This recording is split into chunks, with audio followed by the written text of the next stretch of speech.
आज वारही road stadium Ambala छावनी में अंतर्राष्ट्रीय योग दिवस का भव्य आयोजन हुआ। मुख्य अतिथि मंत्री अनिल विज के स्वास्थ्य कारणों से अनुपस्थित रहने पर एडीसी महेंद्र पाल ने विशिष्ट अतिथि के रूप में कार्यक्रम की अध्यक्षता की। महेंद्र पाल ने योग के लाभों पर जोर देते हुए बच्चों और सभी उपस्थित लोगों को योग को अपनी दिनचर्या में शामिल करने की प्रेरणा दी। आयुष विभाग के प्रशिक्षकों द्वारा योग प्रोटोकॉल के तहत विभिन्न योग क्रियाएं कराई गईं, जिसमें सभी ने उत्साहपूर्वक भाग लिया। देश और प्रदेश सरकार के इस पहल की सभी ने सराहना की।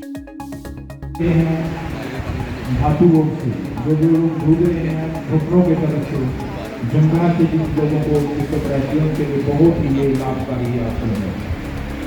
फिर से दोनों पैरों को दोनों लेग्स को सामने की तरफ खोलते हुए आप दंड आसन की स्थिति में आ जाएंगे। दोनों हाथों को अपनी लेफ्ट साइड रखेंगे और पैरों को फोल्ड करते हुए वज्र आसन की स्थिति में जो है आप एक बनाएं। वज्र आसन की स्थिति में वज्रासन सर्वोत्तम आसन है, पाचन तंत्र को दुरुस्त करता है। इस आसन में यदि हम 5 से 10 मिनट भोजन करने वाला हो रहा है और जिससे दबाव के कारण सीधा उसका संबंध हमारे पाचन तंत्र से है।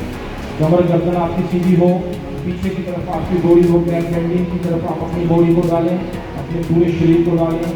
ये आसन सर्वोत्तम आसन है आपकी स्पाइन के लिए, झुंगा के लिए, पाचन तंत्र के लिए। अब इसी में अगला जो आसन है वो हम करेंगे, वो है ऊष्ट आसन। अपने घुटनों के बल खड़े हो जाएं, अपने घुटनों के बल खड़े हो जाएं। अपने दोनों हाथों को, पहले लेफ्ट को फिर राइट को अपनी कमर पर रखें, पीछे की तरफ। अपनी एल्बो को मिलाने की कोशिश करें, अपनी कोहनियों को मिलाने की कोशिश करें, एक दूसरे से टच करने का प्रयास करें अपनी कोहनियों को। अब यहीं से ब्रीदिंग करते हुए सांस को भरते हुए बैक बेंडिंग में पीछे की तरफ चले जाएंगे।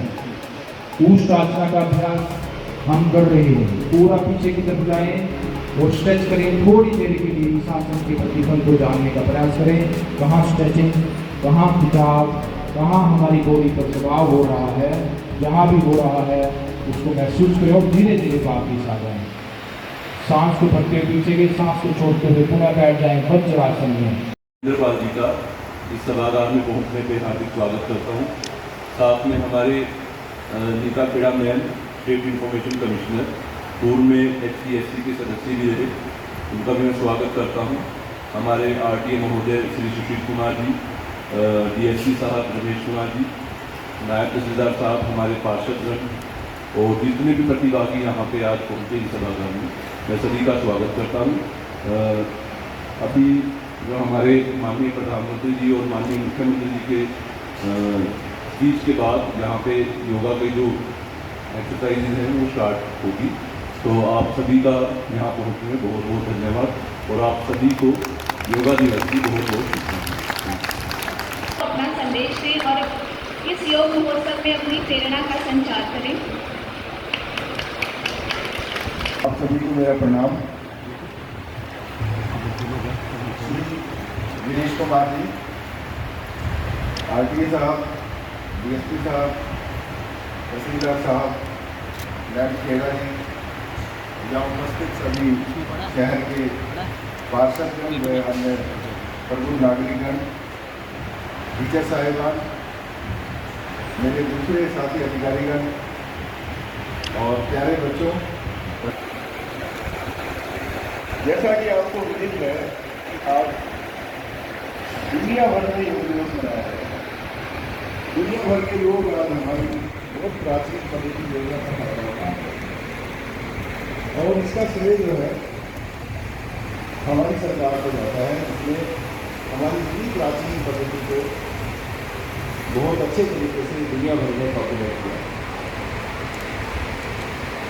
योग के विषय में कोई ऐसी बात नई नहीं है जो आप ना जानते हो, मैं आपको बताऊँ। तो जीवन का आधार रहा है। जीवन जीने की जो कला है या जो हमारी हिंदुस्तानी पद्धति है उसका एक अटूट हिस्सा रहा है। और हमारे जो ऋषि मुनि महात्मा या हमारी सभ्यता के जो वाहक थे, जनक, उन्होंने इस चीज़ को बड़ी शिद्दत के साथ महसूस किया कि जब तक शरीर जो है वो निरोगी नहीं रहेगा, काया निरोगी नहीं रहेगा, जब तक आपका मन जो है और आपके विचार साफ नहीं हो सकते। तो योग हमारे शरीर को निरोगी करता है, विचारों को शांत करता है, मन को प्रसन्नता देता है, शीतल रखता है। ये विचार जो है हमारे मन से दूर करता है। और जब हमारा मन साफ होता है तो फिर हमारे शरीर और परमात्मा के साथ हमारी नज़दीकी बढ़ती है, नेचर के साथ हमारी नज़दीकी बढ़ती है। सर 11वां अंतर्राष्ट्रीय योग दिवस मनाया जा रहा है, क्या कहेंगे इसको लेकर आज आप पहुँचे? देखिए, सबसे पहले तो मैं आप सभी जन को और सभी देशवासियों को और समस्त मानवता को इस शुभ अवसर पर हार्दिक बधाई देता हूं, अभिनंदन देता हूं। दूसरा ये है कि आप सभी को विदित है कि योग हमारी बहुत प्राचीन पद्धति का हिस्सा रहा है, जीवन पद्धति का हिस्सा रहा है।